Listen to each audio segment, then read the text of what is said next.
Bismillahirrahmanirrahim. Assalamualaikum warahmatullahi wabarakatuh.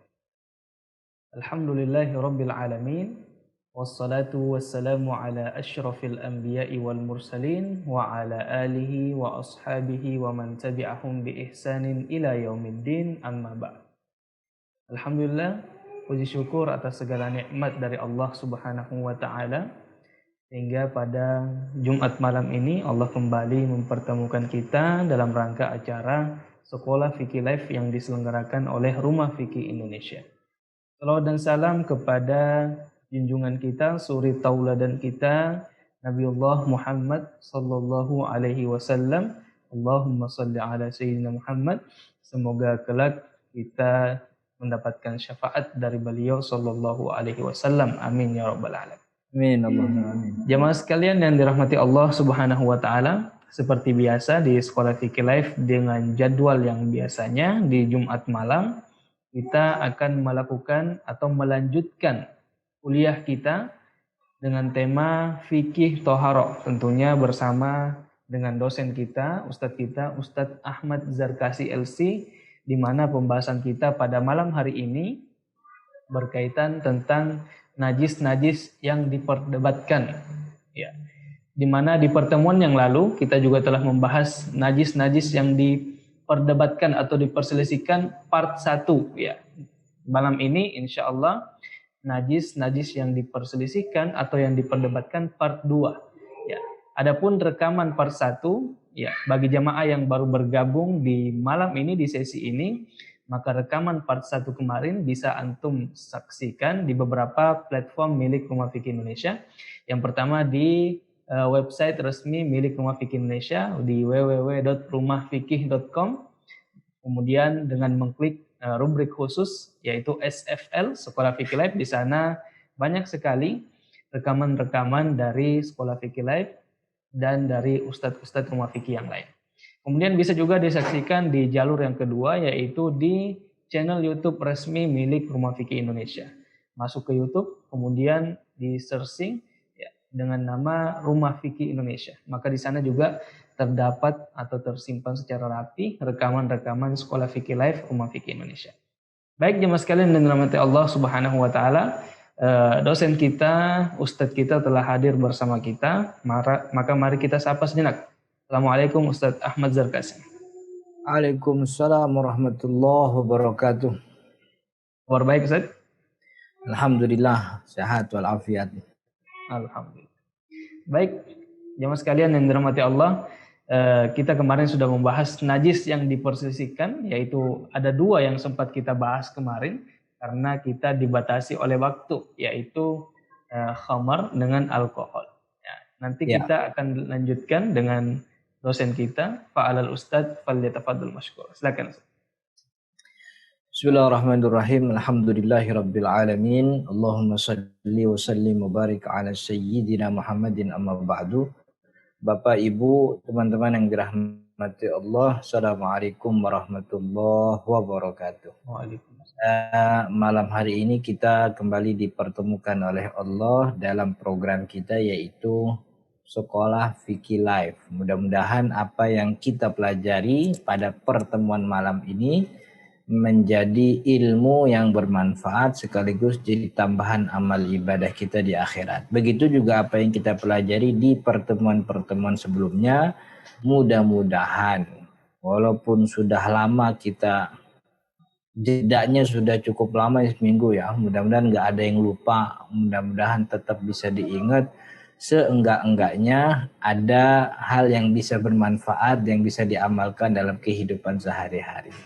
Dan salawat serta salam kita sampaikan kepada Nabi Muhammad Sallallahu Alaihi Wasallam beserta keluarga dan juga para sahabatnya, dengan harapan dan doa mudah-mudahan kita termasuk orang yang mendapatkan syafaat Rasul Sallallahu Alaihi Wasallam di hari kiamat nanti. Amin ya rabbal alamin.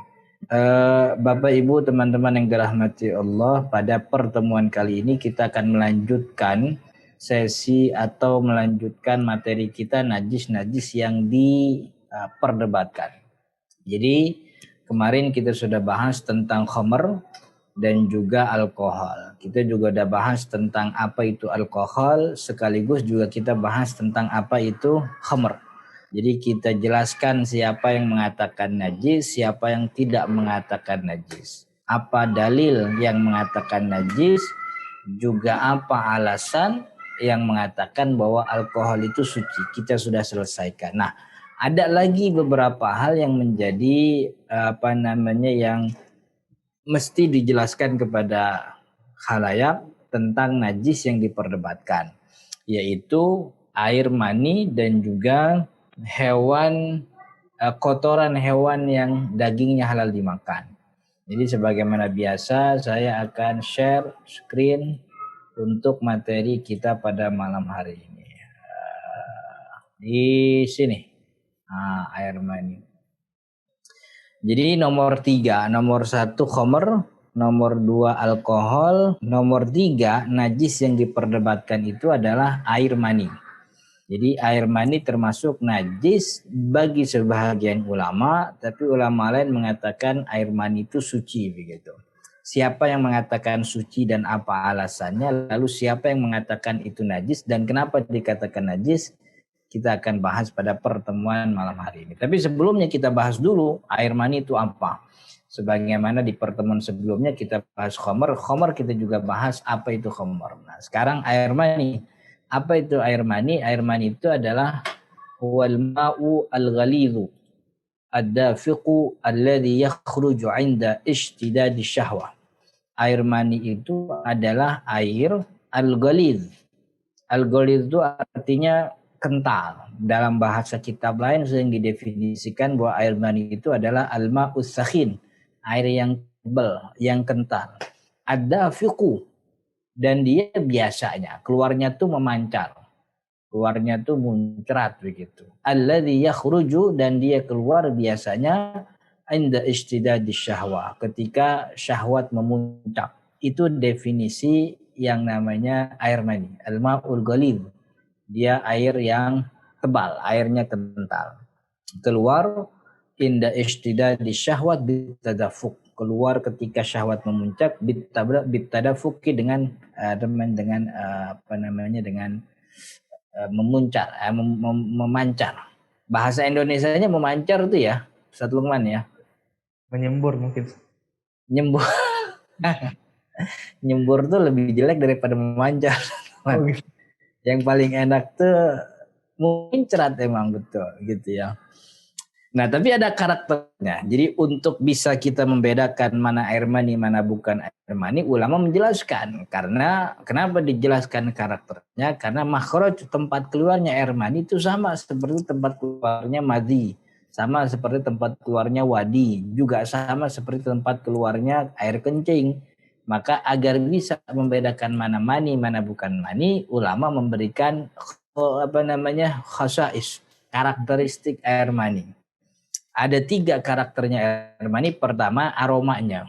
Aroma air mani itu in kana yabisan, in kana radban kal ajin. Raihatuhu raihatul ajini in kana radban. Baunya, aromanya seperti aroma adonan roti ketika basah. Dan seperti putih telur ketika kering. Jadi ketika kering warna aromanya tuh seperti telur. Lebih dekatnya tuh telur busuk. Telur busuk, bukan busuk ya, mendekati busuk. Jadi putih telur yang bentar lagi busuk itu begitu baunya. Itu kalau kering, tapi kalau dia basah baunya seperti adonan roti. Raihatuhu karaihatil ajin. Sebenarnya aroma ini nggak usah dijelasin ya, karena semua orang udah paham mana air mani, mana bukan air mani. Maksudnya dia udah paham, cium aromanya itu dia udah hafal. Kemudian yang kedua, yakhruju bitadafuki, keluarnya memancar, aka muncrat. Jadi keluar air mani dari kemaluan itu keluarnya secara muncrat, memancar. Kemudian yang ketiga, ada rasa nikmat. Asyu'uru bil ladzati indal khuruj wa futur syahwah. Ada kenikmatan yang dirasa ketika keluar, sekaligus syahwatnya itu melemah. Ibtida'u du'afi syahwat itu ketika air itu sudah keluar. Jadi lagi puncak-puncaknya keluar. Nah, keluar itu sekaligus turun gunung. Orang naik gunung, udah puas keluar, turun. Ah gitu. Jadi syahwatnya tuh menurun ketika sudah keluar air maninya. Itu karakter air mani. Jadi baunya kalau basah seperti adonan roti, kalau kering dia seperti putih telur, kemudian keluarnya memancar, ada rasa nikmat. Biasanya tiga-tiganya itu terjadi ketika orang melakukan atau ketika orang keluar air maninya. Biasanya tiga-tiga terjadi. Tapi kata Imam Taqiyuddin Al-Hisni, wala yushtaratu istima'ul khawas bal takfi wahidatun fi kaunihi maniyan bila khilaf. Tidak disyaratkan ketiga ciri tersebut berkumpul semua. Tidak disyaratkan tiga-tiganya harus ada. Walaupun normalnya orang yang laki-laki luar air mani itu tiga-tiganya ada. Normalnya begitu. Tapi tidak mesti begitu ya. Tidak mesti. Biasanya ibu hamil itu 9 bulan. Tapi nggak mesti 9 bulan. Kurang dari 9 bulan bisa. Bahkan ada yang lebih gitu maksudnya. Biasanya tiga karakter ini terjadi pada air mani, pada seseorang. Tapi tidak mesti tiga ini harus ada. Artinya kalau salah satu saja ada yang terjadi, maka itu dikatakan sebagai air mani. Bal takfi wahidah, cukup salah satunya maka itu sudah bisa dikatakan air mani, dan ini tidak diperdebatkan. Jadi pendapat ini tidak ada yang menyelisih. Jadi pendapat mazhab kami bahwa air mani itu tiga karakternya, tapi tidak harus tiga-tiganya berkumpul. Salah satunya saja itu sudah cukup untuk mengatakan bahwa itu adalah air mani. Ini air mani. Nah, kenapa dijelaskan seperti ini? Untuk membedakan air-air yang keluar dari juga kemaluan. Jadi dari kemaluan itu ada 4 jenis air yang keluar. Air kencing, air mani, ada lagi yang ketiga yaitu apa? Madhi. Apa itu madhi? Nah ini jadi beda. Al-madhi itu abyad. Wal madhiyu abyad raqiqud lazijun yakhruju bila syahwatin indal mula'abati wan nadhari. Madhi itu cairan putih raqiq. Raqiq itu encer. Raqiq itu kalau bahasa Indonesianya itu tipis. Halus. Nah, berarti encer. Kalau air kan nggak mungkin air halus tuh air encer. Lazijun, dan dia lengket biasanya. Yakhruju bila syahwatin, keluar dibarengi dengan keluar tanpa dibarengi dengan syahwat. Artinya tidak ada syahwat yang memuncak ketika dia keluar. Indal mula'abah, biasanya keluarnya itu ketika bercumbu. Mula'abah, dia mencumbu istrinya tapi kemaluannya dia belum berhubungan badan tapi baru mencumbu, itu biasa keluar. Au bin nazar, atau juga dengan fantasi. Fantasinya itu bisa dengan matanya atau dengan pikirannya sendiri. Ketika orang melihat misalnya wanita atau gambar-gambar yang kemudian memikat dia, menarik dia, ya kemudian keluar, itu ada yang keluar dari kemaluannya, itu air madhi. Encer tapi agak lengket, dan itu dikit gitu ya, nggak terlalu banyak. Dan banyak di antara kita yang mengalami itu. Bahkan ada beberapa orang di antara kita yang sering keluar madhinya bukan karena syahwat, bukan karena bercumbu, tapi karena memang mungkin ada kelelahan. Jadi salah satu sebab juga yang menyebabkan air madhi itu keluar adalah kelelahan dan juga keletihan atau beban berat yang diangkat. Salah satu yang diriwayatkan dalam riwayat bahwa sahabat Nabi Muhammad itu Sayyidina Ali, sepupunya beliau sallallahu alaihi wasallam. Sayyidina Ali termasuk laki-laki yang sering keluar air madhinya, dan beliau malu kepada Nabi Muhammad untuk nanya, maka dia perintahkan Miqdad bin Aswad. Miqdad bin Aswad ini sahabat Nabi yang diperintah oleh Sayyidina Ali, coba tanyain ke Nabi gitu. Sayyidina Ali nggak mau nanya langsung ke Nabi Muhammad karena malu. Dia kan mantunya. Gitu. Mantu nanya ke mertua soal air madhi itu kan, waduh, nggak enak begitu. Limakanatil Fatimah, karena dia adalah suaminya dari Fatimah, anaknya Nabi Muhammad. Jadi itu air madhi itu ya. Kemudian wadi. Nah, madhi, wadi. Wadi ini apa? Al-wadiyu wa huwa abyad kadirun sakhinun yakhruju akibal bauli min makhrajil bauli. Wadi itu adalah cairan putih yang keruh. Keruh itu artinya butek. Butek itu artinya apa, Ustaz? Kalau bahasa Indonesia yang lebih bagus tuh keruh ya. Ya. pucat, warnanya pucat. Warnanya pucat dan dia kental. Sakhinun yakhruju akibal bauli, keluar setelah air kencing, min makhrajil bauli, setelah air kencingnya selesai. Biasanya nih karena sakit nih, dia punya penyakit nih, atau bisa jadi wadi itu keluar sebab dia terbiasa menahan air kencing, atau juga apa namanya kencingnya nggak benar, maksudnya belum beres udah dikancingin, belum beres sudah dilipat lagi padahal belum selesai. Kebiasaan itu membuat dia akhirnya istilahnya kan apa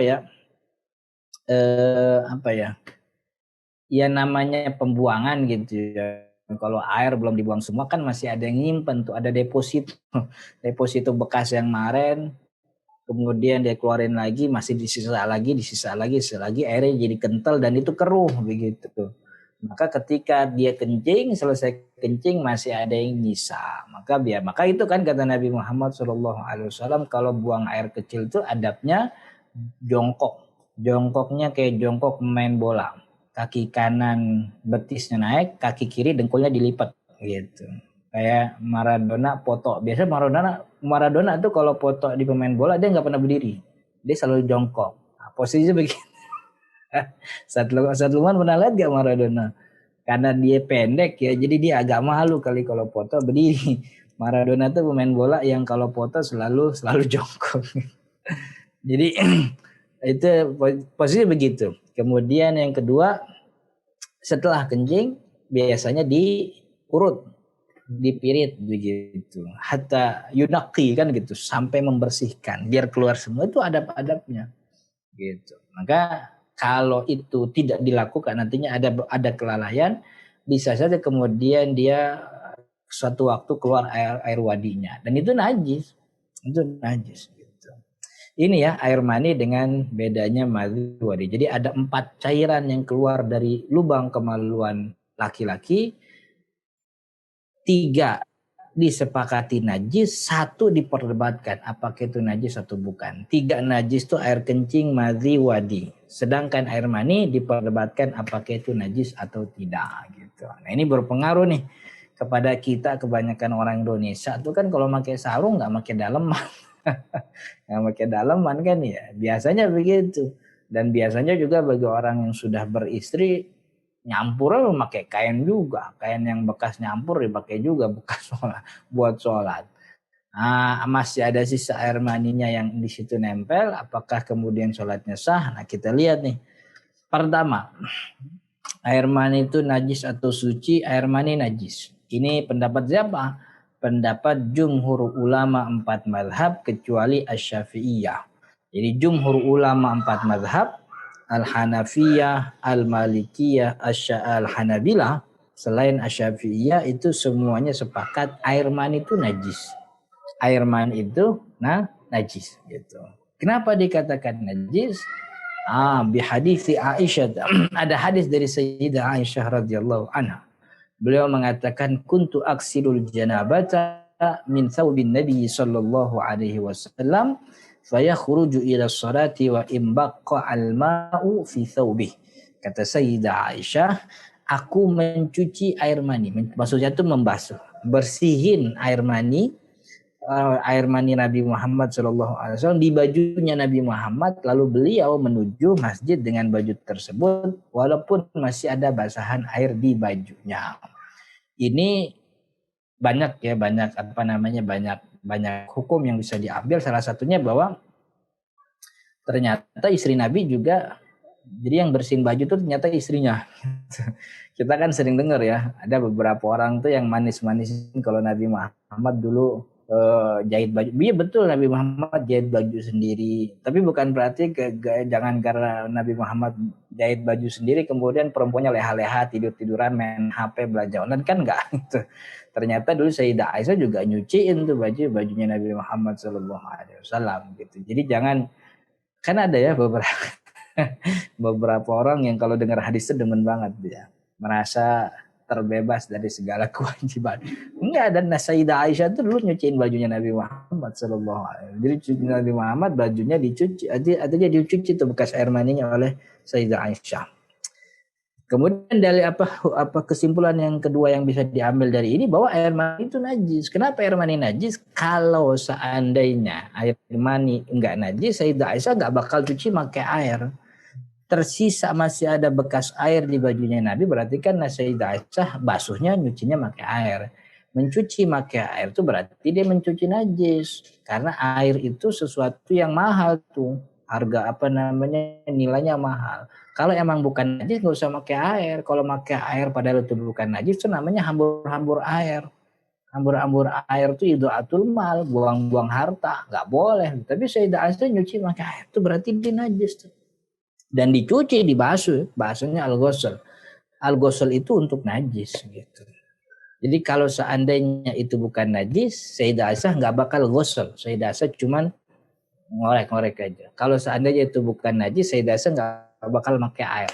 Karena air itu harta yang mahal, nggak boleh dibuang-buang kecuali untuk pekerjaan syariat. Pekerjaan yang memang harus. Dan syariat mengharuskan basuh najis itu pakai air. Dan itu dilakukan oleh Sayyidah Aisyah, makanya air mani itu dikatakan sebagai cairan najis begitu. Itu kata jumhur ulama. Ada lagi nih. Ruwiya an Abi Hurairah radhiyallahu anhu fil mani yusibu sauba. Diriwayatkan dari Sayyidina Abu Hurairah. Ini Abu Hurairah yang mengatakan ini bukan Nabi Muhammad, tapi kita mendatangkan syahid, pendukung dari sahabat Nabi. Perkataan sahabat Nabi itu sahabat Abu Hurairah. Belum mengatakan in ra'aitahu. Jadi Sayyidina Abu Hurairah ditanya, kalau baju kita kena air mani gimana? Kata Sayyidina Abu Hurairah, in ra'aitahu faksilhu. Kalau ente tahu air maninya di sebelah mana, basuh di situ, cuci di sebelah situ aja, cuci di yang ada air maninya aja. Wa illa, tapi kalau nggak tahu ente air mani di sebelah mana, faksili thawbakullah, cuci baju semuanya. Gitu. Ya, karena ada najisnya kan, karena ada najis dan dia nggak tahu najis di mana, tapi najis di baju, ya baju cuci semuanya. Itu menjadi bukti dalil bahwa yang namanya air mani itu najis. Ini pendapat jumhur ulama. Loh berarti itu baik jadi najis? Enggak. Kan nanti ketika dia masuk ke dalam rahim ibunya, itu kan kemudian beristihalah, berubah wujudnya menjadi berevolusi jadi bayi, jadi segumpal darah, kemudian segumpal daging, tulang belulang, jadi deh bayi. Itu ada proses istihalah. Kemudian itu pendapat pertama ya, pendapat jumhur kebanyakan ulama selain Asy-Syafi'iyah. Artinya pendapat kedua ini air mani suci pendapat Syafi'iyah doang. Mazhab Asy-Syafi'iyah, mazhab kebanyakan kita di Indonesia, yaitu mazhab Asy-Syafi'iyah, termasuk ulama dan guru-guru kita tuh mengatakan air mani itu suci. Jadi pakai sarungnya ada bekas air mani, bekas nyampur semalam sama bininya, sholatnya sah. Yang penting jangan ketahuan aja sama orang yang sholat di sampingnya, malu. Malu diomongin ntar di grup WhatsApp. Jadi kagak diomongin pas lagi di musola ya. Di grup WhatsApp diomongin. Apalagi bapak-bapak. Sekarang bapak-bapak demen dia pada bercanda di grup WhatsApp tuh ya. Ya bapak-bapak yang ikut grup RW, grup RT itu tahu. Ini bercandaan bapak-bapak tuh lebih garing daripada bercandaan anak muda. Kenapa dikatakan suci? Walaqad karramna bani Adam. Allah mengatakan dalam surat Al-Isra ayat 70, walaqad karramna bani Adam. Ini Adamnya gak ketulisan nih.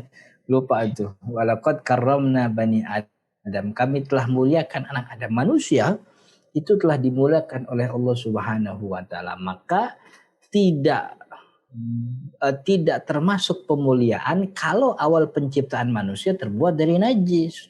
Air mani kan awal penciptaan manusia. Sedangkan manusia dikatakan oleh Allah sudah dimuliakan. Bagaimana mungkin dikatakan mulia awalnya najis tuh. Kalau ini mulia maka itu berarti seluruh proses penciptaan manusia itu dilakukan dengan dengan sesuatu yang kita muliakan, ya benda suci gitu kan.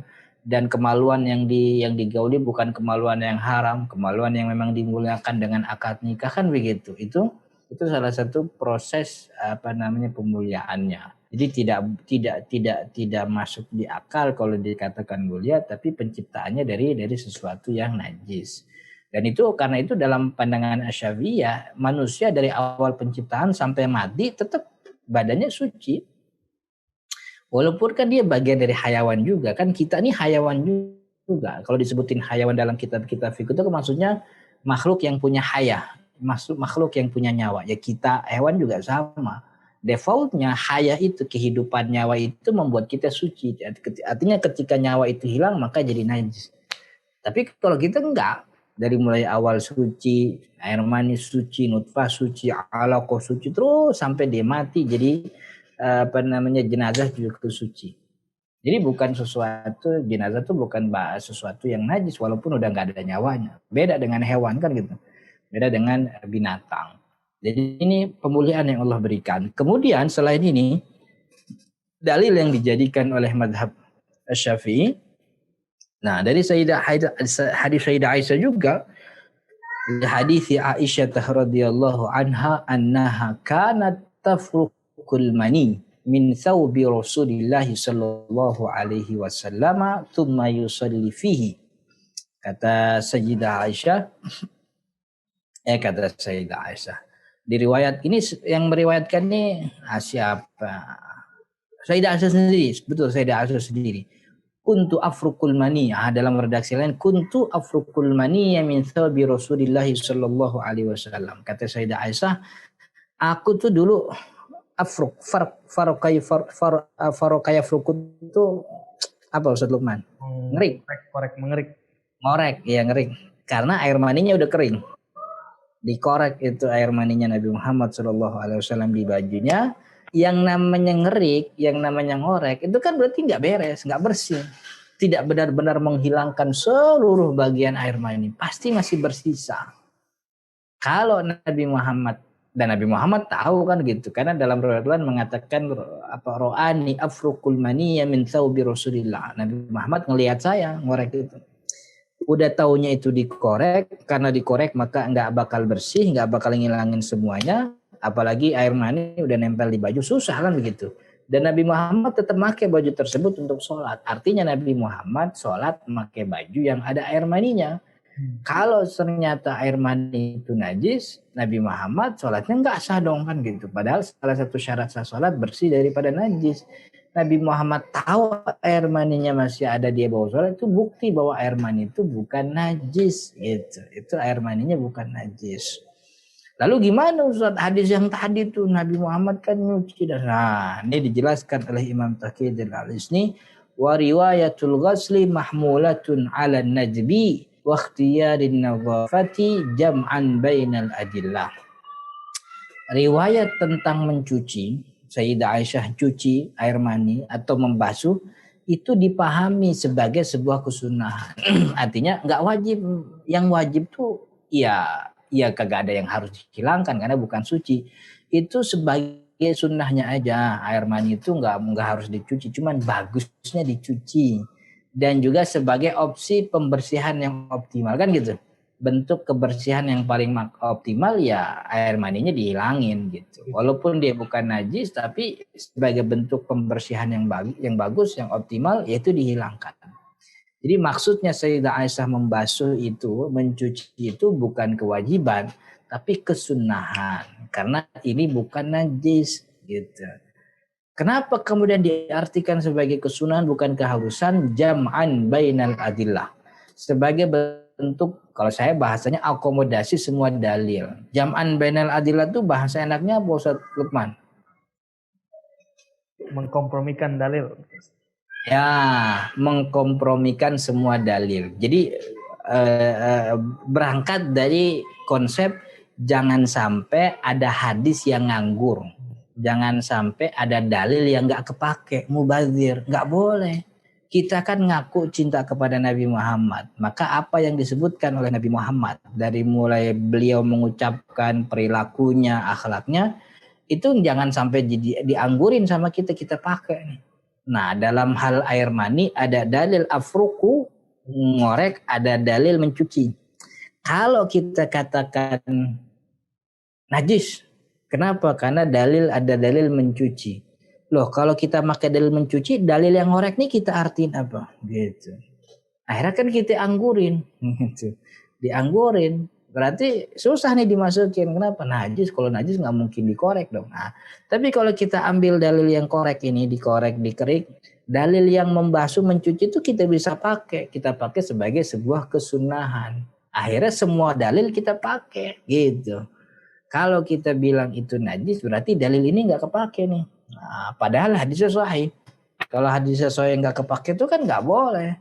Kita sebisa mungkin untuk mengamalkan hadis yang ada berkaitan. Kalau dia jadi mengkompromikan semua dalil kemudian lahirnya kesimpulan hukum. Kan begitu. Ya contohnya banyak lah kalau kita jelasin ini nggak beres-beres. Jadi mazhab Imam Asy-Syafi'i mengatakan air mani itu suci. Pertama karena dia awal penciptaan manusia dan manusia dimuliakan oleh Allah. Yang kedua, Nabi Muhammad pernah sholat dengan baju yang di bajunya ada air maninya. Udah kering. Yang dikerik sama Sayyidah Aisyah dan keriknya nggak beres kan gitu. Belum selesai. Nah, yang namanya kerik kan gitu. Susah gitu. Kalau mau ngerik air maninya sampai bersih, ya dibolongin akhir, digunting bagian itu, baru bersih itu. Kan ya, kita semua paham ya kalau air mani kering di baju itu bagaimana kan susah, dikerik agak bisa. Ya, kalau pakai kerikan yang kasar banget, ya akhirnya baju kita yang bolong. Jadi kalau bolong kebuka aurat jadi nggak sah juga sholatnya. Jadi ini air mani itu suci atau najis. Air mani apa namanya? Nah ini kan juga pembahasan air mani ini bagi beberapa kalangan ini jadi apa poin penting karena apa ya ada beberapa orang yang nanya ke saya tentang gaya bergaulnya anak sekarang kan gitu. Air maninya tuh justru di apa namanya dikonsumsi dan sebagainya itu. Ya kalau kita bilang najis ya enggak. Tapi kalau kita bilang suci boleh, cuman bukan berarti boleh juga. Tapi kan tuh kok apa ya? Bukan adabnya begitu. Sesuatu yang nggak lazim untuk di bukan makanan dalam ada minuman lain gitu. Kan bisa lah apa namanya itu kan air aqua botol Sprite kayak Fanta kayak kan itu kecil taruh aja di samping meja apa susahnya mau minum susah banget kan gitu itu ya tapi begitulah. Kemudian yang keempat, nah itu air mani sudah cukup. Jadi air mani itu suci menurut mazhab Syafi'i, tapi menurut mazhab jumhur ulama yang lain itu air mani najis. Kemudian dia berubah jadi air bayi, itu terjadi istihalah. Nah ini sekarang nih nomor 4 nih kotoran yang kotoran hewan yang halal dagingnya dimakan. Kotoran yang hewan yang halal daging dimakan. Pertama suci. Pendapat siapa yang bilang suci?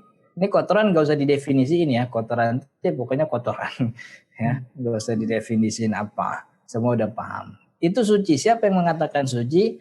Mazhab Imam Ahmad bin Hanbal dan sebagian mazhab Imam Malik bahwa kotoran hewan yang dagingnya halal dimakan suci. Ayam, burung, kambing, sapi, kebo, onta, jamal, camel, apalagi bebek, soang, angsa, itik, entok, apalagi dan semuanya. Pokoknya yang halal dimakan kotorannya suci. Jadi kalau kita lagi ke masjid pas lagi jalan ada tai burung di sini jatuh begitu nggak apa-apa, sholat aja. Atau jatuhnya pas di hidung kita, saking hidungnya mancung jatuh pas di ujung hidung, jilat aja nggak apa-apa. Kalau nggak geli mah begitu. Nah, tapi itu kotoran kan gitu. Tapi itu bukan sesuatu yang najis, jadi nggak perlu dibersihin gitu ya. Nggak perlu dibersihin. Kenapa? Suci. Siapa yang bilang suci? Mazhab Imam Ahmad bin Hanbal. Apa dalilnya? Karena Nabi sallallahu alaihi wasallam yusalli qabla ayyubnal masjidu fi marabidil ghanam. Dulu Nabi Muhammad sallallahu alaihi wasallam sebelum dibangun Masjid Nabawi, beliau sallallahu alaihi wasallam mendirikan sholat di kandang kambing. Kambing itu hewan yang halal dari dimakan. Kalau di kandang kambing kan pasti ada kotorannya dan Nabi Muhammad sholat di situ. Itu hadis riwayat Al-Bukhari dan Muslim. Kemudian dalil yang kedua ini jadi andalan banget nih. Qadima unasun min uklin wa urainah. Uklinu Urainah ini ada 7 orang. Jadi 7 orang ini dari kabilah Ukel dan Urainah. Kabilah Ukel, tapi dia dari luar kota Madinah. Jumlahnya 7 orang. Datang ke Madinah, fajtawau al-Madinata. Kemudian fajtawau itu kena penyakit ini, cuaca, alergi. Dia nggak cocok sama cuacanya Madinah, sehingga kalau di sini artinya perutnya kembung begitu ya. Perutnya kembung. Beberapa riwayat mengatakan kulitnya tuh apa istilahnya merah-merah kemudian gatal. Intinya mereka punya alergi dengan cuacanya Madinah gitu. Artinya mereka ini orang sakit. Fa'amarohumun Nabi sallallahu alaihi wasallam biliqah. Kemudian Nabi Muhammad memerintahkan mereka untuk mendatangi unta-unta milik Nabi yang sebenarnya bukan milik Nabi. Ini terjemahnya keliru. Milik orang-orang Madinah. Jadi di batas kota Madinah mereka menggembala gitu. Soalnya datangin loh ke orang yang punya unta. Biliqah. Apa liqah? Liqah itu unta Nabi Muhammad. Ayashrabu min abwaliha wa albaniha. Minum dari air kencing unta dan juga air susu unta. Itu perintah Nabi Muhammad SAW. Tapi kalau kita lanjutin baca ini kan hadis Uqail dan Urainah ini kan brengsek nih ya. 7 orang ini brengsek. Setelah sembuh dari penyakitnya, itu yang jagain unta itu dibunuh sama dia. Satu orang yang punya unta yang untanya diminum susu dan air kencingnya itu, setelah dia sembuh itu untanya dibunuh, dianya dibunuh, untanya dicuri. Sampai akhirnya dia belum nyampe keluar Madinah dicegat. Kabarnya udah nyampe duluan ke Nabi Muhammad, dicegat di tengah jalan, balik lagi. Akhirnya dieksekusi oleh Nabi Muhammad SAW. Nah, jadi selain peristiwa tadi, hadis ini memberikan apa istilahnya hukum bahwa ternyata kencing unta tuh halal, boleh diminum. Dan itu Nabi Muhammad bolehkan kepada Uqail dan Urainah ini, yang 7 orang itu gitu. Dan unta adalah hewan yang dagingnya halal dimakan, maka dikiaskan kepada hewan-hewan yang dagingnya halal dimakan, kotorannya, air kencingnya suci. Jadi kapan waktu besok jualan Ustaz Lukman, air kencing kambing.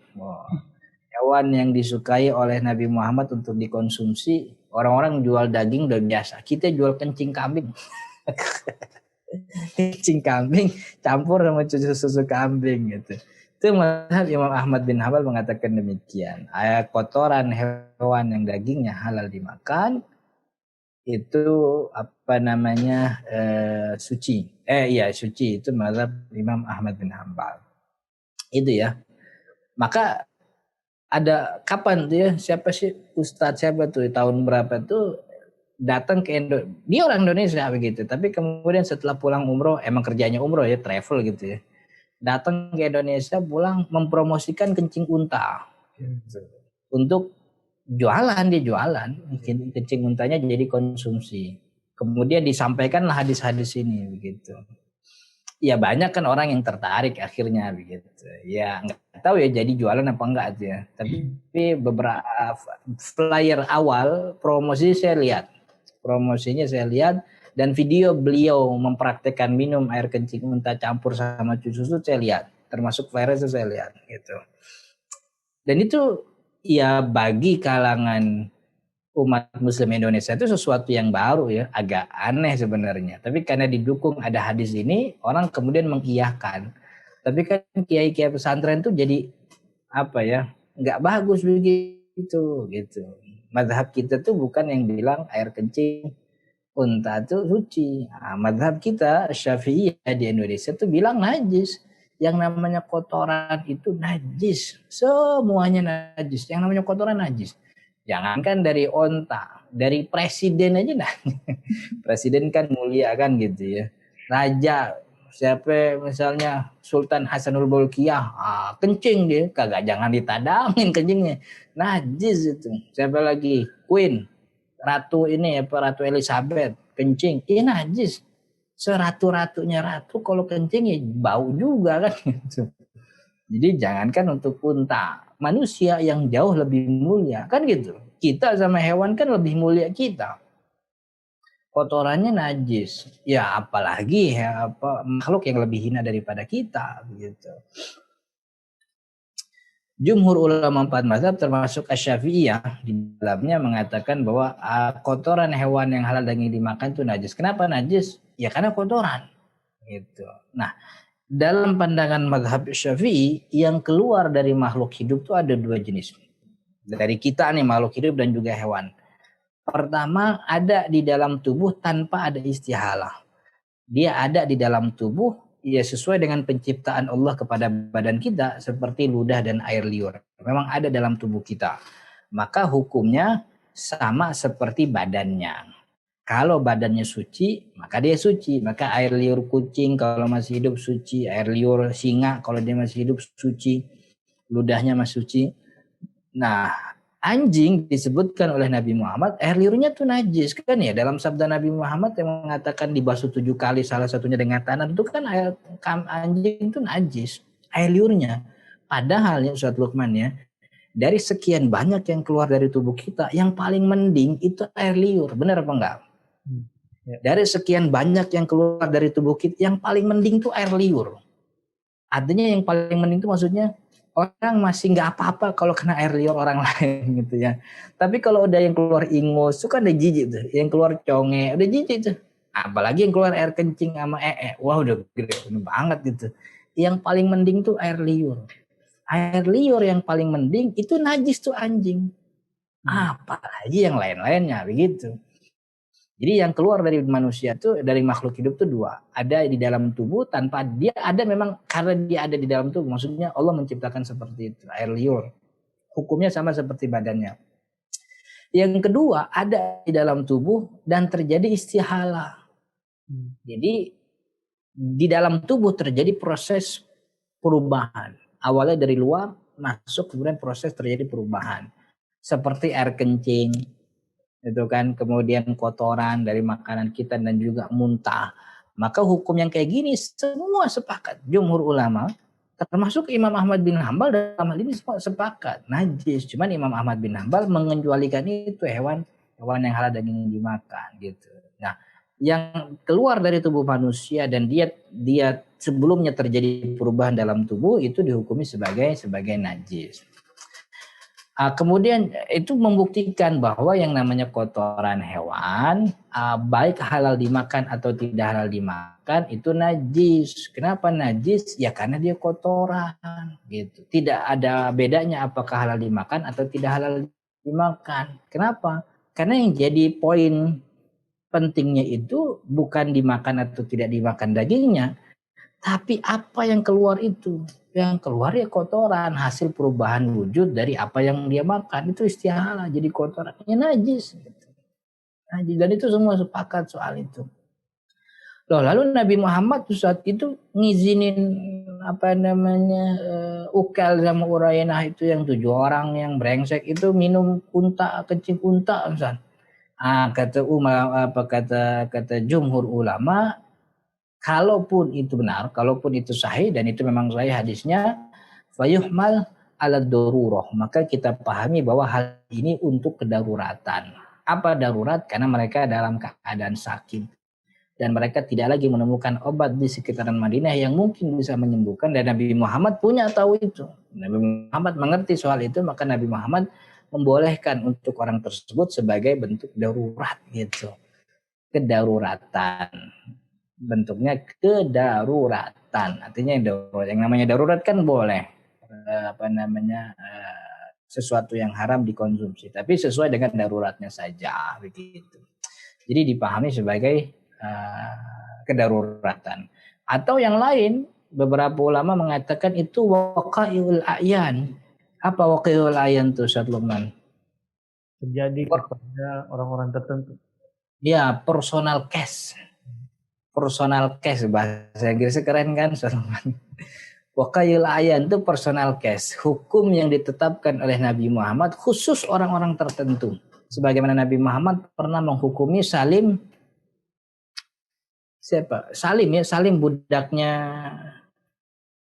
budaknya Aisyah ya, yang dia dibolehkan minum susunya siapa? Iya, siapa ya? Saya lupa tuh ya, minum susu. Padahal dia udah gede, cuman dia bolak-balik terus nih. dan itu wanita yang bukan mahram, maka disuruh tuh minum air susunya. Cuman nggak minum dari puting langsung gitu, jangan bayangin. Itu siapa sahabiah yang disuruh itu saya lupa. Itu diperas air susunya, kemudian diminum kepada Salim jadi mahram. Akhirnya Salim tuh jadi bisa. Itu waqil ayan juga ulama bilang begitu, karena keluar dari jarul defaultnya bahwa air susu itu cuman 2 tahun, anak 2 tahun, dan itu untuk apa namanya, untuk makan aslinya begitu. Nah ini juga sama, ini urainah dan ukalnya min waqa'il ayan. Nah, karena dalam hadis lain Nabi Muhammad juga mengatakan an Ibnu Mas'udin inna Nabiyya sallallahu alaihi wasallam talaba minhu ahjar. Nabi Muhammad waktu itu minta ambilin batu untuk istinja. Fa'ata bihajaraini. Sayyidah Ibnu Mas'ud kemudian mendatangkan hajar, 2 batu, warawsah, dan 1 lagi kotoran. Fa'akhadzal hajaraini, Nabi Muhammad mengambil 2 batu, warama birrawsah, dan kotorannya dibuang. Kemudian Nabi Muhammad mengatakan in hadza riksun. Ini najis nih. Orang kita mau bersihin najis jangan mengambil najis. Nah, itu kotoran hewan dikatakan sebagai najis. Jadi didalil bagi kebanyakan ulama termasuk Asy-Syafi'i bahwa yang namanya kotoran walaupun dia dari hewan yang halal daging yang dimakan, dia hukumnya tetap najis gitu. Wallahu ta'ala alam, mudah-mudahan ada manfaatnya. Kita cukupkan materi kita tentang najis-najis yang diperdebatkan. Insyaallah di pertemuan minggu depan kita bahas tentang najis yang dimaafkan. Najis yang dimaafkan. Dan Allah yakum ajmain. Assalamualaikum warahmatullahi wabarakatuh. Saya kembalikan kepada Ustadz Lukman. Silahkan Ustaz. Waalaikumsalam warahmatullahi wabarakatuh. Kita berterima kasih kepada dosen kita, narasumber kita, Ustadz Ahmad Zarkasi LC, atas materinya pada sesi kali ini. Ya. Kemudian juga berterima kasih kepada seluruh jamaah yang sampai saat ini masih setia menyaksikan live tayangan ini. Ya, insya Allah setelah kita menyimak materi, tentu ada pertanyaan yang muncul di benak kita semua. Makanya kita akan buka sesi tanya jawab, sesi diskusi atau tanya jawab. Silahkan bagi jamaah sekalian yang memiliki pertanyaan, jamaah yang live bersama kita di Zoom, maka bisa untuk menggunakan fasilitas raise hand untuk bertanya langsung, atau menuliskan pertanyaan di kolom chat yang ada di Zoom. Nanti insya Allah kalau ada waktu kita akan baca. Kemudian yang live bersama kita di YouTube dan di Facebook, maka silahkan untuk menuliskan pertanyaan di kolom komentar yang tersedia di platform YouTube dan Facebook. Insya Allah kalau kita ada waktu nanti insya Allah kita akan baca. Baik, jamaah sekalian yang dirahmati Allah, di Zoom sudah ada yang mengangkat tangan. Kita persilakan kepada Rian Riandi. Silakan Pak Rian. Ya, Assalamualaikum Ustaz. Waalaikumsalam. Ya, mau nanya tentang, sebenarnya mungkin agak sedikit masih berhubungan sih, cuma mungkin nggak pas materi ini, tapi terkait ini Ustaz, terkait babi. Jadi kalau saya baca kan, kalau di mazhab Syafi'i itu dikiaskan ya dengan anjing. Jadi dia termasuk najis yang mughalladah juga. Nah, apakah kalau daging babi itu, misalnya di pasar nggak sengaja kesentuh daging babi itu, apakah membersihkannya juga pakai yang salah satunya dengan tanah? Sama kan ada beberapa jenis makanan kucing sih, yang ternyata sebenarnya nggak ngandung daging babi, tapi ngandung protein, sebagian kecil sih proteinnya. Nah itu apakah ketika kena tangan juga membersihkannya juga perlu pakai tanah? Itu aja Ustaz, terima kasih. Baik, silakan. Pertama, najis babi itu kita udah bahas ya di episode babi dan sejenisnya. Bukan episode babi dan sejenisnya. Episode hewan najis dan najis hewan waktu itu.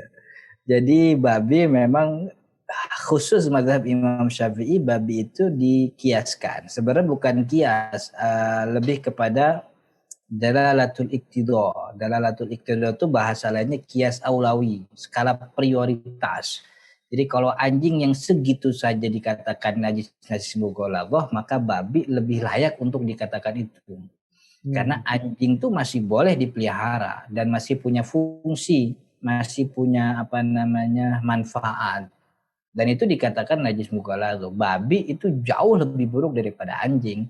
Maka dikatakan sama seperti anjing, bahkan lebih buruk. Dan dalam Al-Quran ketika Allah menyebutkan yang diharamkan, Allah sudah menyebutkan bangkai di awal. Hurrimat alaikumul maitata. Haram bagi kamu bangkai. Tapi disebutin lagi babi gitu. Padahal kalaupun dikatakan bangkai udah cukup. Babi nggak usah disebutin, tapi disebutin lagi babi. Berarti kan ada nilai tambah gitu ya. Kenapa dikatakan sebagai babi gitu, dikatakan sebagai najis mughalladh. Jadi dalam mazhab Syafi'i memang apa namanya sama kedudukannya seperti anjing dibasuh 7 kali, salah satunya dengan tanah gitu. Kita lewat di pasar. Kalau di Jakarta saya belum banyak tahu ya, tapi kalau di Jakarta yang saya pernah tuh Taman Sari, pasar Taman Sari. Ustaz Luman tahu gak pasar Taman Sari? Tidak tahu. Taman Sari itu dekat Glodok. Hmm. Kesono lagi stasiun Kota Beos. Nah, itu bukan cuma daging babi, daging kodok banyak itu dijual. Daging kodok jual kayak daging bebek. Jadi digelar begitu. Kalau kita jalan di pasar kemudian nih nyenggol tangan kita nyenggol nih ke daging babi. Ya maka yang nyenggol inilah yang dikatakan sebagai najis hukmiyah nih, tangan kita najis hukmiyah gitu. Wajib dibasuh berapa? 7 kali, salah satunya dengan tanah karena najis mughalladh. Kalau ini nempel ke tempat lain Ustaz, ya tinggal dilihat ini ada najisnya gak gitu. Kan kemarin kita bahas antara hukmiyah dengan ainiyah. Kalau dia bawa najisnya, katakanlah daging babi yang dipegang tuh basah gitu, kemudian ada basahnya, lalu basahnya nempel yang lain. Aku jadi kayak corona tuh ya, kena semua tuh 7 kali semua begitu. Iya, tapi kalau cuma nempel doang dan kemudian kering, berarti cuma dia doang nih yang kena harus dibasuh 7 kali gitu. Kemudian Makanan kucing yang mengandung protein. makanan kucing protein. Saya nggak tahu ya, yang disebut bacon tuh apa memang dia babi gitu atau duplikasi protein babi. Jadi sebagaimana beberapa banyak laboratorium yang bisa menciptakan daging sapi tapi bukan dari sapi. Saya lumayan tahu ya. Ada beef, dia bikin beef sendiri tapi bukan dari sapi gitu. Beef tapi jadi beef gitu. Cuman nggak tahu ya rasanya ya. Tapi bukan dari sapi gitu. Ada. Iya, entahlah apa namanya. Nah, saya nggak ngerti apakah bacon yang disebutin di apa sih namanya komposisi makanan kucing itu apakah memang dari babi beneran atau memang dia punya punya laboratorium yang bikin makanan dan proteinnya mirip seperti bacon itu, seperti babi itu. Kalau ya dan itu kita nggak tahu ya. Kalau memang kita tahu bahwa itu benar dari babi, ya dalam mazhab Syafi'i kan tidak ada istihalah. Yang awalnya najis ya tetap najis begitu. Maka mesti dihindari. Harus dihindari. Maka kalau kita punya kucing, beli makanan kucing yang nggak ada baconnya, nggak ada berapa kemarin kita nyebut aduh lupa saya juga tuh gitu. Tapi kalau itu cuma nama doang, sebagaimana orang-orang sekarang perkembangan zaman dia sudah bikin beef tapi bukan dari sapi, ya dia miripin aja. Karena ada beberapa flavor, ada saya pernah nemu ada flavor tuh perasa. Jadi dia naruh rasa kayak sasa. Tapi rasanya tuh rasa bacon gitu. Tapi dia bukan dari bacon tuh, bukan dari babi. Emang dimirip-miripin dia buat begitu. Nah, itu berarti kan bukan babi begitu. Karena tidak ada ainun najasanya, nggak ada begitu. Gitu Ustaz Lukman, Pak Rian. Mudah-mudahan bisa dipahami. Baik, kita beralih ke penanya selanjutnya yang sudah angkat tangan. Kita persilakan kepada Bapak Ahmad. Silakan Pak Ahmad. Assalamualaikum Ustaz. Waalaikumsalam.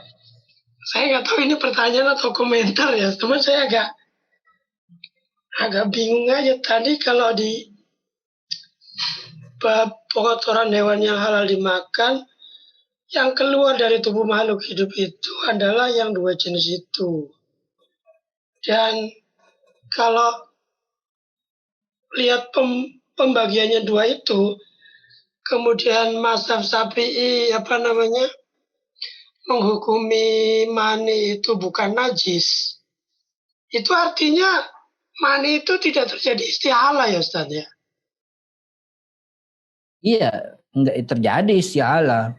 Cuman istihalahnya kan tidak mempengaruhi hukum air maninya. Air maninya tetap suci. Bayinya juga tetap suci. Berarti bukan cuma Homer dong ya? Kenapa? Berarti bukan cuma Homer ya? Yang istilahnya nggak termasuk najis. Bukan maksudnya bukan cuma Homer. Hanya pada hal-hal yang tereksplisit dalilnya gitu. Kemudian gini Ustaz, kalau misalnya itu ini kan ketika tadi yang Ustaz singgung itu kan Ustaz Bahtiar Nasir ya. Dan itu kan ada penelitian bahwa iya. Terusin. Itu ditonton sama Fahri Hamzah itu dan jadi ribut, termasuk MUI pun berkomentar ya. Cuman MUI karena Profesor Dr. Holil Nafis kan Syafi'iyah ya, jadi tetap sesuai dengan apa yang tadi Ustadz bilang kan. Jadi tetap najis. Iya. Padahal itu secara penelitian itu dia punya khasiat antibiotik sebagai anti kanker. Itu aja Ustaz. Komentar itu aja, makasih. Ya, baik. Iya. Iya, itu komentar yang baik begitu ya, tidak perlu ditanggapi. Tapi kalau punya khasiat, daging babi juga khasiatnya banyak tuh. Manfaatnya banyak. Jadi kita haramkan apa yang diharamkan oleh syariat. Kita halalkan apa yang dihalalkan oleh syariat. Kan begitu. Oke. Oh ya Ustaz, satu lagi Ustaz kalau boleh. Satu lagi. Kalau yang mimpi basah itu masuknya apa tuh? Madi, wadi, apa wadi? Mani tuh. Ya, air mani dia keluar. Ini mimpi basah. Ihtilam itu keluar air mani. Kalau bukan keluar wadi, air. Hah? Bukan wadi ya? Enggak, wadi kan habis kencing. Dia lagi tidur, mana kencingnya kan gitu. Ya kan campur ompol Ustaz. Ya bisa aja. Bisa jadi iya gitu. Ya gitu aja, saya bingung mau nanya apa. Ya baik, makasih Pak Ahmad sudah memberikan komentar yang sangat bermanfaat. Baik, karena tidak ada lagi yang mengangkat tangan, maka kita akan membacakan pertanyaan yang masuk di kolom chat Zoom. Ya. Dari Pak Yudis, Assalamualaikum warahmatullahi wabarakatuh. Waalaikumsalam warahmatullahi wabarakatuh. Pak Ustadz, kami punya kucing peliharaan, kadangkala dia pipis sembarangan. Dan ada tempat yang biasa dipakai sholat itu dipipisi, tapi sudah kering. Nah, apakah harus dibasuh atau cukup disikat? Iya. Kan baunya sudah hilang, tapi bentuknya masih ada. Silakan. Iya, najis dalam pandangan Syafi'i, najis yang sudah kering maka jadi najis hukmiyah. Dia tetap dihukumi najis sampai dibasuh dengan air gitu ya, sampai dielap pakai air gitu ya, dialiri air kemudian dielap, itu sudah cukup. Walaupun najisnya udah nggak ada, karena itu jadi najis hukmiyah begitu. Ya. Itu kalau ketahuan gitu ya, kalau ketahuan kan beda lagi, kalau nggak ketahuan beda lagi urusan. Itu yang kelihatan, yang ketahuan gitu. Berarti meskipun bekas kencingnya atau pipisnya itu masih berbentuk, biasanya berbentuk pulau-pulau kecil. Iya. Nggak apa-apa Ustaz. Iya, itu harus dibasuh. Udah hilang najisnya, maka tempatnya kan jadi najis hukmiyah. Najis hukmiyah itu ya dibasuh dengan air. Ya, baik. Oke. Ya, baik. Semoga terjawab kepada Pak Yudis. Ya, ini dari Pak Agus Samuan. Jadi ingat kemarin ada pertanyaan, apakah zaman Nabi di Mekah banyak babi dipelihara dan dijadikan bahan makanan? Saya belum tahu jawabannya ya. Tapi adanya dalil itu kan bukti bahwa terjadi begitu ya. Babi itu di mana-mana ada. Cuman modelnya kan beda-beda. Ada yang albino, putih, mulus. Ada yang babinya bulu banyak banget, kayak di film Simba itu. Tahu gak film Simba? Lion of King. Ah, itu kan babi bulu semua tuh. Udahnya bulu, ada taringnya, ada gadingnya. Ya Pak, ya tidak apa namanya adanya dalil tentang haramnya babi itu kan membuktikan bahwa memang adanya babi ketika Nabi Muhammad hidup. Oke. Baik, sudah tidak ada lagi yang bertanya di Zoom. Saya ingin mengecek dulu di YouTube. Dari Sapria Abdullah di YouTube. Ustadz, bolehkah kita menggunakan kedua pendapat tersebut dalam kehidupan sehari-hari?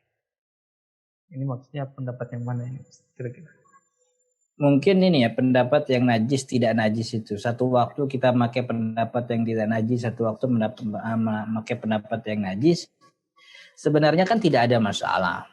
Karena kita tidak pernah dituntut oleh syariat untuk mengikuti salah satu orang, salah satu kelompok.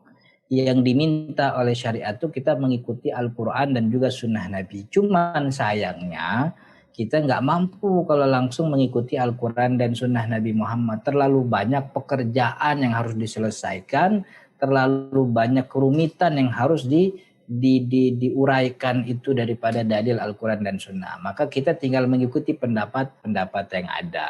Nah kebetulan kita di Indonesia pendapat yang sudah tenar itu yang sudah established di kita itu pendapat Syafi'i, maka ikuti saja.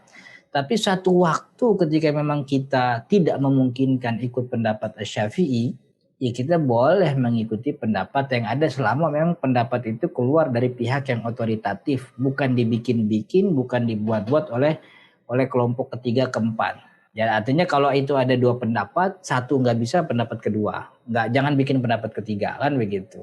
Itu dalam kondisi memang tidak tidak memungkinkan ikut pendapat yang pertama. Tapi kalaupun ingin mengikuti pendapat yang kedua langsung pun tidak ada yang larang. Hanya saja harus konsisten dalam arti kalau kita ngikutin pendapat yang kedua, katakanlah pendapat mazhab A, ternyata pendapat mazhab A itu sholatnya begini begitu. Dan itu kan ada keterkaitan najis dengan sholat. Dia harus bersih daripada najis dan seterusnya. Kalau kita soal najis ngikutin Hambali, tapi sholatnya ngikutin Syafi'i kan jadi berantakan. Artinya kita ngikutin bahwa tai ayam itu bukan najis gitu. Karena ayam hewan yang halal daging dimakan. Tapi sholatnya Syafi'i, ya nggak benar kan gitu. Karena dalam mazhab Syafi'i, sholat ente nggak sah kalau tai ayam masih ada di kantong ente. Ente masih ngantongin tai ayam, kan jadi nggak sah, jadi berantakan. Kalau mau pakai satu, ya dalam ibadah yang berkaitan dengan hal tersebut, pakai juga pendapat mazhab tersebut gitu. Tapi enggak lah ya, kalau di Indonesia tuh enggak rumit begitu. Kalau kita di Indonesia mau kita lari kemana juga tetap ketemunya tuh orang ngaji Safinatun Najah, orang ngaji Kifayatul Akhyar, orang ngaji Fathul Qari, ketemunya orang-orang Syafi'i juga begitu. Sampai kemana juga ketemunya orang-orang Syafi'i. Habaib kita se-Indonesia Syafi'i semua. Saya belum pernah dengar ada satu Habib yang kalau ditanya jawabnya pakai Hambali, saya belum pernah dengar. Jawabannya semua rata Syafi'i semua begitu. Kiai juga sama. Jadi kalau kita di Indonesia mau lari kemana juga tetap. Cuman kan emang ada beberapa ustadz yang lulusan Timur Tengah, entah itu Mesir, entah itu Kairo sama Mesir sama ya, entah itu Suriah, entah itu Arab Saudi, kemudian bawa fatwa yang mungkin berbeda dengan itu khazanah Islam, jadi tambahan wawasan bagi kita gitu. Jadi apa istilahnya membuat kita tidak terlalu kaku dalam beragama, dan itu baik-baik saja. Oke? Baik, semoga terjawab kepada penanya di YouTube ya. Baik, ada lagi yang mengangkat tangan di Zoom, maka kita persilahkan untuk bertanya langsung kepada Dery Adrian Saleh. Silakan Pak Der. Halo, Assalamualaikum. Assalamualaikum warahmatullahi. Mungkin pertanyaan saya kompilasi dari beberapa hal, tapi masih terkait dengan najis yang diperdebatkan. Terutama najis dari kotoran hewan yang dagingnya halal untuk dimakan. Itu sebagaimana kita tahu kan bisa dijadikan pupuk kandang ya Ustaz. Nah, sementara kalau najis, kalau kita beranggapan najis berarti kan memanfaatkannya pun akan terlarang pula gitu. Berarti memperjualbelikan pupuk kandang itu sendiri akan menjadi terlarang. Nah, bagaimana kalau misalnya kaitannya kita kaitkan dengan pekerjaan, bahwa misalnya saya tidak punya keahlian apapun kecuali yang terfikir untuk menjadi maisha saya adalah untuk menjual pupuk kandang itu. Bagaimana kira-kira mengkolaborasikan itu, Ustaz? Terima kasih. Iya.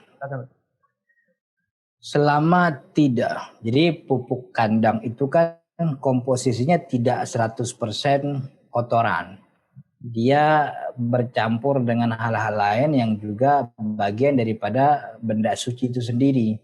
Selama masih bercampur dengan benda suci, itu sesuatu yang dimaklumkan dalam mazhab Syafi'i. Artinya sesuatu yang dimaafkan juga. Sebagaimana ada bejana yang bercampur dengan emas gitu ya.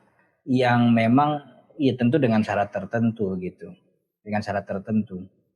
Dan itu sesuatu yang dihukumi sebagai pengikut, bukan dihukumi sebagai aslinya. Maka dalam mazhab Syafi'i hal ini juga termasuk sesuatu yang dimaafkan karena dia bercampur dengan benda suci. Jadi apa istilahnya, yang diolah bukan hanya kotorannya saja.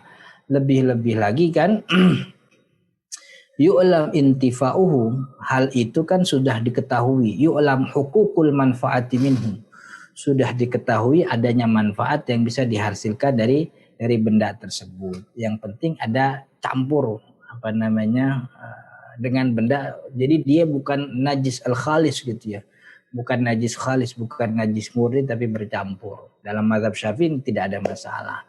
Toh kalaupun mengikuti mazhab lain menjadi lebih leluasa lagi, karena dalam mazhab Imam Ahmad bin Hambal dibolehkan. Jadi insya Allah nggak ada masalah. Ya Pak Dery, mudah-mudahan. Berarti kaitannya terhadap rezeki atau maisha itu menjadi halal Ustaz ya, penghasilannya itu. Ya. Baik, semoga terjawab kepada Pak Dery. Saya kembali. Nah, ini ada yang bertanya di chat Zoom dari Ferianto, Bapak Ferianto. Plasenta itu hukumnya juga diperselisihkan. Pendapat yang kuat, yang dominan, pendapat yang menajiskan atau mensucikan. Terima kasih. Silakan Ustaz. Plasenta itu antara Hambali dengan Jumhur ya, kalau nggak salah ya. Saya belum cek lagi. Antara Jumhur dengan Al-Hanabilah. Al-Hanabilah mengatakan plasenta itu suci. Sedangkan Jumhur mengatakan plasenta itu najis. Karena dia adalah bagian yang terlepas dari tubuh manusia. Bagian yang terlepas dari tubuh manusia, dia dihukumi. Saya agak kurang ingat nih masalahnya. Tapi itu antara Hambali dengan Jumhur. Saya lupa ya. Nanti kita baca lagi, saya lupa. Plasenta. Baik. Ya. Kemudian di YouTube ada satu lagi yang masuk dari Vicky Zaid. Hukum percikan air kencing yang tidak terlihat di kamar mandi bagaimana Ustadz? Soalnya sering was-was. Silahkan Ustadz. Itu bagian daripada najis yang dimaafkan yang insya Allah kita bahas besok di pertemuan minggu depan. Tapi betul, nah yang penting nggak kelihatan. Kalau kelihatan ya hindari, kalau nggak kelihatan ya itu dimaafkan begitu. Yang penting kagak disengajain aja. Nggak sengaja dicipratin biar kena celana begitu. Itu najis yang dimaafkan. Salah satu najis yang dimaafkan tuh malah yudrikuhu taraful mu'tadil. Najis yang tidak terlihat oleh taraf mu'tadil, mata yang normal orang biasa. Bukan matanya mata yang jeli banget tuh siapa? Matanya Superman, bukan. Mata kebanyakan orang biasa. Kalau ada orang yang punya penglihatan jeli, saking kecilnya tuh kelihatan, kita nggak pakai penglihatan. Kita pakai penglihatan orang normal biasa. percikan-percikan itu tidak terlihat, maka itu dimaafkan. Dan juga sesuatu yang sulit dihindari, itu juga termasuk sesuatu yang najis yang dimaafkan. Insya Allah di episode yang akan datang, insya Allah. Di Jumat malam yang akan datang sudah. Ya, Jumat malam yang akan datang. Baik, sepertinya tidak ada lagi yang bertanya, Ustaz. Ya. Kita sudah berada di penghujung kajian kita pada malam hari ini. Di Facebook juga tidak ada yang bertanya. Ya, baik, kita berterima kasih kepada dosen kita, narasumber kita, Ustadz Ahmad Zarkasi LC atas pemaparannya pada malam hari ini, dan juga terima kasih banyak bagi seluruh jamaah yang menyaksikan tayangan ini, ya, yang meluangkan waktu dan kuotanya. Semoga apa yang jemaah sekalian luangkan diganjar pahala oleh Allah Subhanahu wa taala. Baik jemaah sekalian yang dirahmati oleh Allah Subhanahu wa taala, izinkan saya untuk menyampaikan beberapa informasi terkait Sekolah Fikih Live. Insyaallah di hari Senin yang akan datang, tanggal 23 November 2020 di subuh hari jam 5.00 akan ada Sekolah Fikih Live yang akan diisi oleh dosen kita, Ustadz Ahmad Sarwat LCMA, dengan judul atau pembahasan tarikh tasyrik dengan judul Fikih dan Khilafiyah, Fikih dan Perbedaan Pendapat. Dan informasi selanjutnya, kami berterima kasih kepada seluruh jamaah yang telah menyalurkan donasinya di rekening-rekening yang tersebar di platform milik Rumah Fikih Indonesia, rekening-rekening yang tersebar di flyer-flyer kajian Rumah Fikih Indonesia, dan juga terdapat di website resmi Rumah Fikih Indonesia. Semoga apa yang jamaah sekalian donasikan menjadi pemberat timbangan amal kebaikan jamaah sekalian di hari penghisaban nanti. Amin ya rabbal alamin. Baik jamaah sekalian yang dirahmati Allah Subhanahu wa taala, kita telah berada di penghujung kajian kita pada malam hari ini. Saya Lukman Safri mohon undur diri, mohon maaf bila ada kesalahan, dan kami mohon maaf kepada seluruh jemaah kalau ada pertanyaan yang luput kami baca. Kurang dan lebihnya mohon dimaafkan. Subhanakallahumma wabihamdik, nasyhadu an la ilaha illa anta wa nastaghfiruka wa natubu ilaik. Wassalamualaikum warahmatullahi wabarakatuh.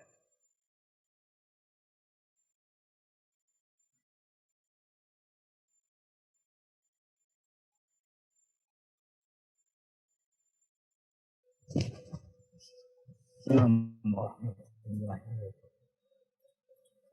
wabarakatuh.